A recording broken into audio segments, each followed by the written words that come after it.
नमस्कार मंडळी, कसे आहात? मजेत ना? मंडळी, तुम्ही पण 5 मिनिटं म्हणता म्हणता तासनतास मोबाईलमध्ये डोकं घालून बसता का? किंवा तुमच्या आईने हे म्हणायला सुरुवात केली आहे का की तुझा फोन जाळून टाकला पाहिजे एकदाचा? आज या व्हिडिओमध्ये आपण हेच तपासून बघणार आहोत की तुमच्या सगळ्या प्रॉब्लेम्सचं मूळ कारण तुमचा फोन तर नाहीये ना? मित्रांनो, सकाळी उठल्यानंतर सगळ्यात पहिली कोणती गोष्ट तुम्ही हातात उचलता?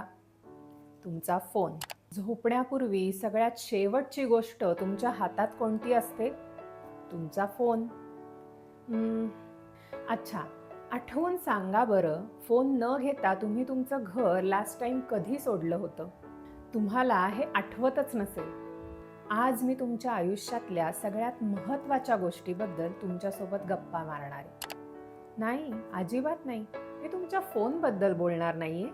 मी बोलणार आहे तुमच्या वेळेबद्दल. जो वेळ सोशल मीडियाच्या प्रेमामुळे खूप वेगाने वाया जातोय. इंस्टाग्राम, फेसबुक, यूट्यूब, व्हॉट्सॲप यामुळे आपल्याला खरं तर फायदा व्हायला हवा होता. पण तसं तर काही होताना दिसत नाहीये. उलट नुकसानच होते. आजकालची सुपर फास्ट जनरेशन, ज्यांना आपण जेन झी म्हणतो, त्यांचा स्क्रीन टाईम हा 9 तासांपर्यंत आहे. तुम्हाला माहिती आहे का, तुम्ही रोज 2600 वेळा तुमचा फोन हाताळत असता आणि ऑन ॲन ॲव्हरेज 150 ते 200 वेळा आपला फोन अनलॉक करता, ज्यामुळे तुमचा स्क्रीन टाईम 7 तासांपर्यंत जातो. आजच्या व्हिडिओमध्ये आपण सोशल मीडियाचं चक्रव्यूह बघणार आहोत, ज्यामध्ये घुसणं तर सोपं आहे, पण बाहेर पडणं तितकंच अवघड. मी doctor Pooja, founder of doctor Pooja's homeopathy clinic, Kothrud, Pune.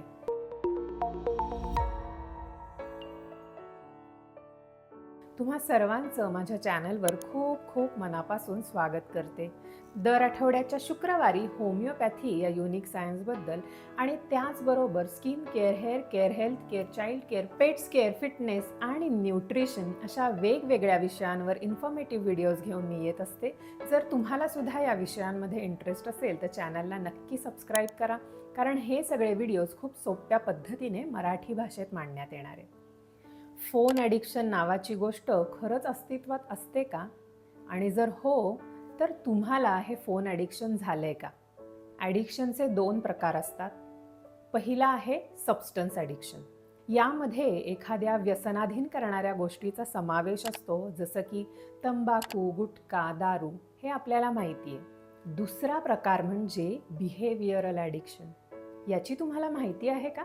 Behavioural addiction म्हणजे तुम्हाला एखाद्या पर्टिक्युलर बिहेवियरल पॅटर्नसाठी सुद्धा ॲडिक्शन होऊ शकतं. कसल्या प्रकारचं बिहेवियर? जसं की excessive shopping, excessive eating, excessive internet use, excessive phone use, video games, pornography, इतकंच काय तर एक्सेसिव्ह व्यायाम करण्याचं सुद्धा ॲडिक्शन असू शकतं. पण eating, shopping, exercise, social media use या सगळ्या तर आपल्या लाईफच्या नॉर्मल गोष्टी असतात. मग काय आपण सगळेच ॲडिक्टेड आहोत का? तर नाही. ॲडिक्शन हा शब्द आपण तेव्हाच वापरतो जेव्हा एखादं बिहेवियर इतकं जास्त प्रमाणात आपण रिपिटेटिव्हली करतोय की त्यामुळे आपलं फिजिकल आणि मेंटल हेल्थ हे आपल्या लाईफच्या फंक्शनल पार्टला, म्हणजेच काय तर आपल्या पर्सनल, प्रोफेशनल आणि सोशल लाईफला नेगेटिव्हली इम्पॅक्ट करत असेल, तर ते बिहेवियर नॉर्मल न राहता ॲडिक्टिव्ह बिहेवियर होतं. यामागचं कारण म्हणजे आपण सिगरेटला ॲडिक्टेड असलो तर सिगारेटमधून येणाऱ्या निकोटीनमुळे आपल्याला फील गुड फॅक्टर येतो, बरोबर? अगदी तसंच बिहेवियरल ॲडिक्शनमध्ये पर्टिक्युलर गोष्ट केल्यामुळे आपल्या मेंदूत डोपामिन रिलीज होतं आणि फील गुड फॅक्टर वाटायला लागतो. आणि याच फील गुड इफेक्टसाठी आपण सारखं तेच बिहेवियर रिपीट करायला लागतो. आपल्याला कुठेतरी माहिती पण असतं की याचा आपल्या लाईफवर नेगेटिव्ह इम्पॅक्ट होतोय आणि त्यामुळे गिल्ट फॅक्टर पण येतो. पण तरीसुद्धा त्या छोट्याशा फील गुड इम्पल्ससाठी आपण हे रिपीटेटिव्हली करत राहतो आणि ॲडिक्ट होतो. फोन ॲडिक्शनच्या काही सिम्पटम्स असतात, त्या कोणत्या हे आपण बघू. तुम्हाला यापैकी किती सिम्पटम्स आहेत मला नक्की कमेंट्स करून सांगा. पहिलं, तुम्हाला फोन चेक करण्याची इम्पल्स सारखी सारखी येते आणि ठरवून पण तुम्ही ती इम्पल्स रेजिस्ट करू शकत नाही. फॉर एक्झाम्पल, आपण जर पुस्तक वाचत असू तर पुस्तकात लक्ष कमी लागतंय आणि सारखं सारखं फोन उचलून कोणता मेसेज आलाय का, कोणतं नोटिफिकेशन आलंय का, हे आपण तपासत बसलो असू तर याला टेक्स्टाफ्रेनिया असं म्हणतात. किंवा रिंगझायटी म्हणजे काय, तर फोन आला नसताना सुद्धा फोन वाजत असल्याचा सारखा सारखा भास होत राहणे. आजच्या नवीन एरामध्ये स्मार्टफोनच्या अतिवापरामुळे हे दोन नवीन शब्द मेडिकल लिटरेचरमध्ये नव्याने ॲड केले गेलेत. पुढचा सिम्पटम आहे विड्रॉल.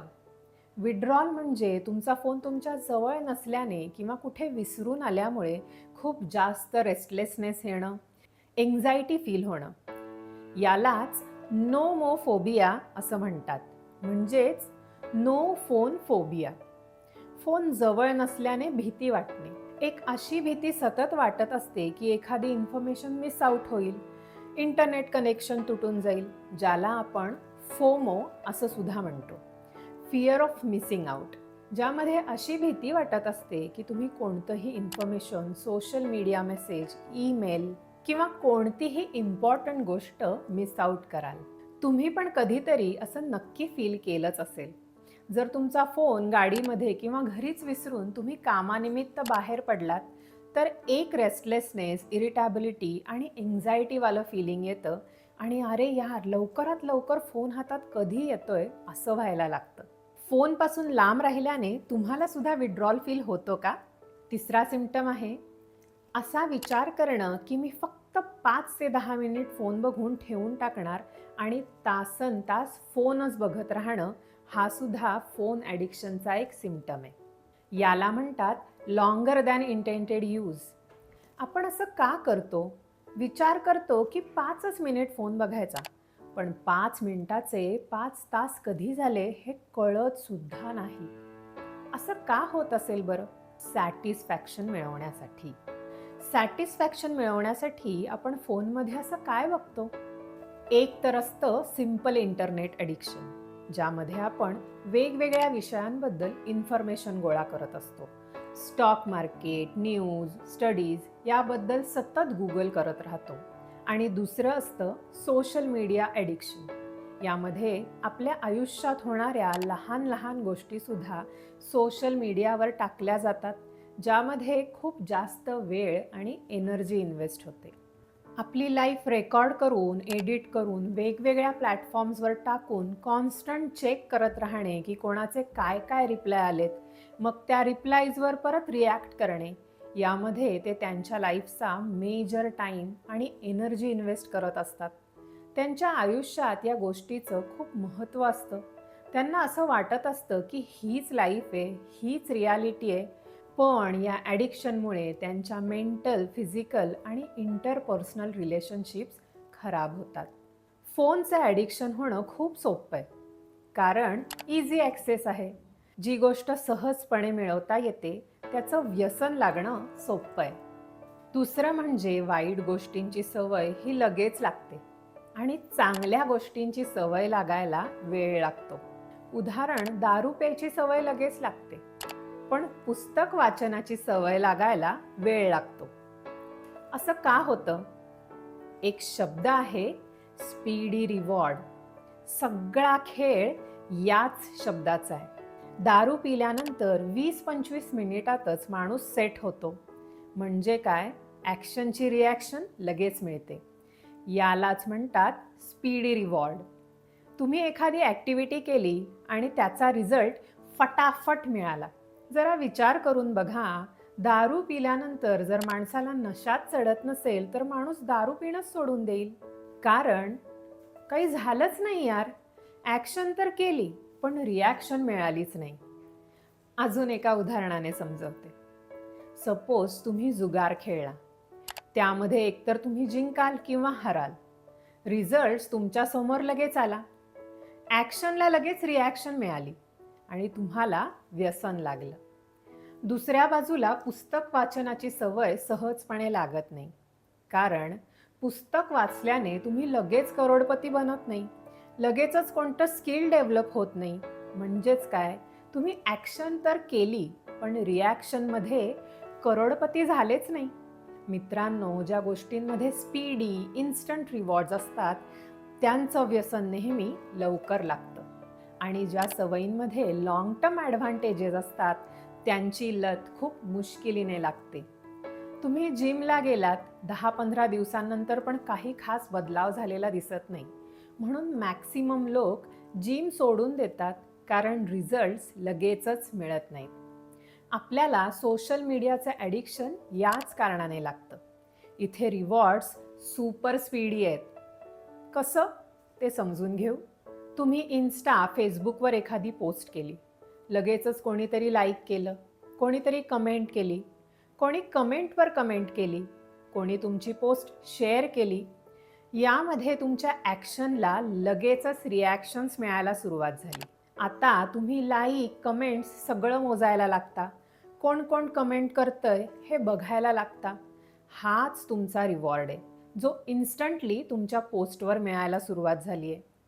आता तुम्ही सोशल मीडियाच्या नशेचा पुढचा डोस घेता. कोणता माहिती आहे? पुढची पोस्ट. आणि वेट करता की या पोस्टवर किती लाईक्स आणि कमेंट्स येणार आणि आपल्या आधीच्या पोस्टपेक्षा जास्त हा आकडा गेला पाहिजे, असा विचार करायला सुरुवात करता. आणि तुमच्या प्रत्येक पोस्टनंतर हे ॲडिक्शन वाढतच जातं. मित्रांनो, तुम्हाला ऐकून आश्चर्य वाटेल, पण खूप सारे ॲप्स असे डिझाईन केले जातात की काय केल्याने तुम्ही तुमचा मॅक्सिमम टाईम हा स्क्रीनवर घालवाल. खूप साऱ्या सोशल मीडिया कंपनीज अशा लोकांना अपॉइंट करतात, जे लोक काही प्रिन्सिपल्स फॉलो करून असे ॲप बनवतात, ज्या प्रिन्सिपल्सचा वापर करून लास वेगसचे कसिनो चालवले जातात. असे ॲडिक्टिव्ह सोशल मीडिया ॲप्स बनवले जातात, ज्यामुळे तुमचा स्क्रीन टाईम वाढेल आणि तुम्ही जास्तीत जास्त वेळ सोशल मीडियावर घालवाल. त्यामुळे त्यांचे प्रॉफिट्स वाढतात. वाईट वाटून घेऊ नका, पण तुम्ही त्यांच्यासाठी शिकार आहात. ॲप बनवण्याआधी तुमचं सायकोलॉजिकल ॲनालिसिस केलं जातं.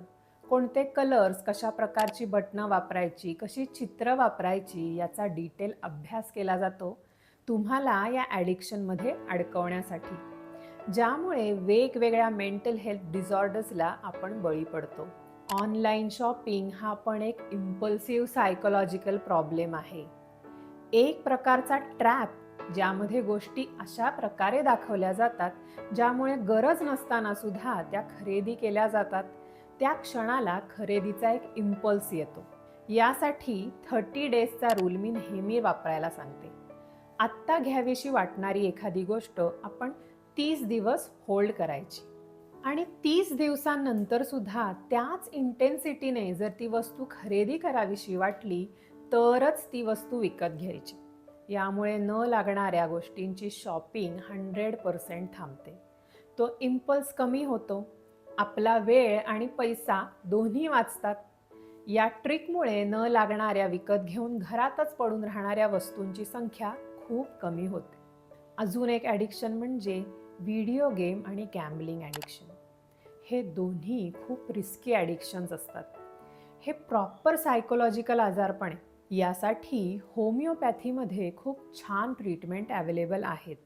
आणि काळजीचं कारण म्हणजे लहान मुलांचं प्रमाण यामध्ये जास्त आहे. मुलं हे समजू शकतच नाहीत की हे सगळ्याच बाजूने त्यांच्यासाठी त्रासदायक आहे. चौथा symptom, excess use of phone and screen time recommendations. 1 वर्षाच्या खालच्या मुलांना स्क्रीन टाईम 0 ठेवायचा आहे. कोणत्याही प्रकारचं स्क्रीन एक्सपोजर त्यांना रेकमेंडेड अजिबात नाही आहे. 1 ते 5 वर्षांच्या मुलांना दिवसातून 1 तासच स्क्रीन टाईम एक्सपोजर ठेवायचं आहे. 5 वर्ष ते ॲडल्टहूडसाठी 2 hours पर डे, म्हणजेच 2 तास दिवसभरामध्ये असा आयडियल स्क्रीन टाईम असतो. पण तुमचं प्रोफेशन जर स्क्रीनवर काम करण्याचं असेल, तर मॅक्सिमम 8 तास तुम्ही स्क्रीन वापरू शकता. त्यापेक्षा जास्त वेळ स्क्रीनवर घालवणं त्रासदायक ठरू शकतं. याआधी आपण बिहेवियरल प्रॉब्लेम्स पाहिले. आता आपण फंक्शनल इम्पेअरमेंट्स बघू. जास्त वेळ फोन बघून फिजिकल लेवलला काय हार्म होऊ शकतो ते आपण बघू.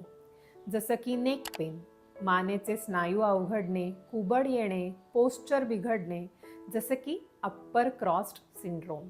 सारखं अवघडून बसून फोन बघितल्यामुळे मानेच्या मणक्याचा आकार बदलतो, डोकं दुखतं. कम्प्युटर व्हिजन सिंड्रोम, ज्यामध्ये डोळे ड्राय होतात, लाल होतात, डोळ्यांची जळजळ होते. काही लोकांमध्ये हाताची बोटं सुद्धा दुखतात, मनगट दुखतं, कार्पल टनल सिंड्रोम होतो. जे लोक स्क्रीनवर काम करतात त्यांच्यासाठी एक खूप छान सोल्युशन आहे 20-20-20 रूल. तुम्हाला प्रत्येक 20 मिनिटांनी 20 सेकंदासाठी 20 फुटाच्या अंतरावर लांबवर बघायचंय. जेव्हा तुम्ही असं करता तेव्हा तुमच्या डोळ्यांचे मसल्स हे पूर्णपणे रिलॅक्स्ड होतात. कारण स्क्रीनवर बघण्यासाठी डोळ्यांना फोकस करावा लागतो, ज्यामुळे डोळ्यांवर ताण पडून डोळे थकून जातात. म्हणून या छोट्याशा एक्सरसाइजमुळे तो ताण कमी होण्यासाठी मदत होते. जास्त वेळ फोन बघून डोकं बधीर झाल्यासारखं वाटतं, कारण प्रमाणापेक्षा खूप जास्त इन्फॉर्मेशन आपण ब्रेनला फीड केली आहे. यालाच ब्रेन फॅग असं म्हणतात. या सगळ्या समस्यांसाठी, बिहेवियरल ॲडिक्शन्स कमी करण्यासाठी होमिओपॅथीमध्ये खूप गुणकारी औषधं उपलब्ध आहेत. तज्ज्ञांच्या सल्ल्यानं यासाठी ट्रीटमेंट घेणं फायद्याचं ठरतं. त्यामुळे तुमच्या जवळच्या होमिओपॅथिक डॉक्टरांना नक्की कन्सल्ट करा. कारण प्रत्येक बिहेवियरल ॲडिक्शनची केस ही वेगवेगळी असते आणि त्यानुसार औषधं पण प्रत्येकासाठी वेगवेगळी दिली जातात. म्हणून तज्ज्ञांच्या सल्ल्याने जर तुम्ही ट्रीटमेंट सुरू केली तर तुम्हाला 100% रिझल्ट्स मिळतील. जाता जाता मी तुमच्यासोबत शेअर करणारे 5 अशा टिप्स ज्यामुळे हे फोनचं ॲडिक्शन कमी होण्यासाठी तुम्हाला खात्रीशीर मदत मिळेल. 5 tips to overcome social media addiction. या 5ही टिप्स तुम्ही अप्लाय केल्या तर माझी गॅरंटी आहे की तुमचा स्क्रीन टाईम एका महिन्यातच निम्म्यापेक्षा जास्त कमी होईल आणि तुमच्याकडे इतर प्रोडक्टिव्ह गोष्टी करण्यासाठी जास्त वेळ राहील. नंबर 1, तुमचा फोन तुमच्या बेडच्या जवळ कधीही चार्ज करू नका. इफ पॉसिबल रात्री झोपताना फोन स्विच ऑफ करून झोपा. फोन आपल्या हाताशी न ठेवता थोडा लांब ठेवून झोपा, कारण इझी ॲक्सेस मिळणार नाही. झोप उत्तम लागेल आणि हेल्थ बेनिफिट्स पण मिळतील. तुमच्या फोनच्या सेटिंग्स बदला.